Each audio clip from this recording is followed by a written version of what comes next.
सबसे पहले समरी है घोस्ट की। ये बहुत ही इंटरेस्टिंग प्ले है हेनरिक इब्सन का। उसका सबसे पहला करैक्टर है मिसिस एल्विंग, जो कि आउटसाइड वर्ल्ड के लिए रोल प्ले करती हैं एक रिस्पेक्टेबल और परफेक्ट विडो। उनके हस्बैंड कैप्टन एल्विंग की डेथ हो चुकी है। जब तक कैप्टन एल्विंग जिंदा थे तो मिसिस एल्विंग की मैरिज बहुत ही मिजरेबल थी।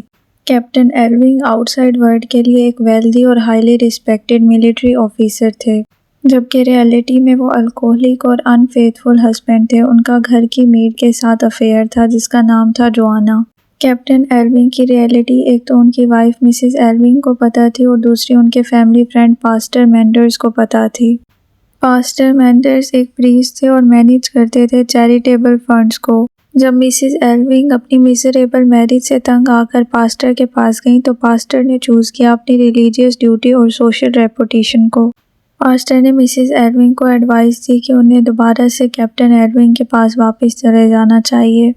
मिसिस एल्विंग हमेशा से अपने सन ऑसवर्ल्ड को प्रोटेक्ट करना चाहती थी। वो नहीं चाहती थी कि अपने हस्बैंड की रियल साइड वो ऑसवर्ल्ड के सामने रिवील करें। तो मिसिस एल्विंग ने ऑसवर्ल्ड को पेरिस भेज दिया, जहां जाकर वो एक सक्सेसफुल पेंटर बन गया। जब ऑसवर्ल्ड घर आया तो उसका अफेयर घर की मेड जोआना की बेटी रेजिना के साथ हो गया। जब रेजिना होने वाली थी तो जोआना का अफेयर कैप्टन एल्विंग के साथ था, इसलिए जोआना की मैरिज जैकब के साथ करवा दी गई थी, जो कि एक कारपेंटर था। अब जोआना की बेटी रेजिना मिसिस एल्विंग के पास काम करती थी।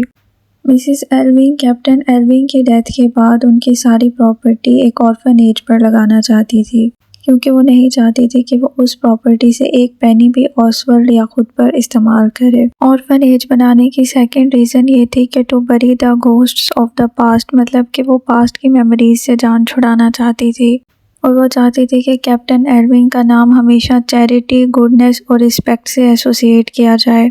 रेजिना का फादर जैकब, जो कि कारपेंटर था, वो उस ऑर्फनेज को बना रहा था, लेकिन ट्रेजेडी ये हुई कि ओपनिंग सेरेमनी से एक दिन पहले ऑर्फनेज में आग लग गई। अब ये रिवील हुआ कि रेजिना ऑसवर्ल्ड की स्टेप सिस्टर है, तो रेजिना ऑसवर्ल्ड को छोड़कर चली गई।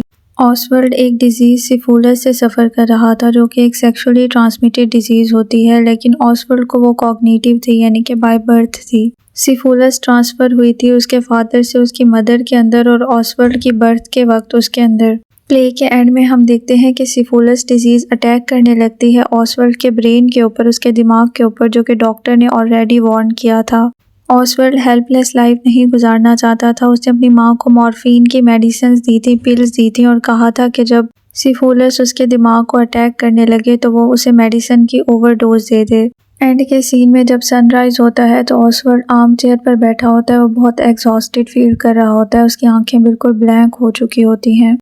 उसके दिमाग पर इफ़ेक्ट हो चुका होता है। वो चिल्लाकर अपनी माँ को कहता है, give me the sun, give me the sun.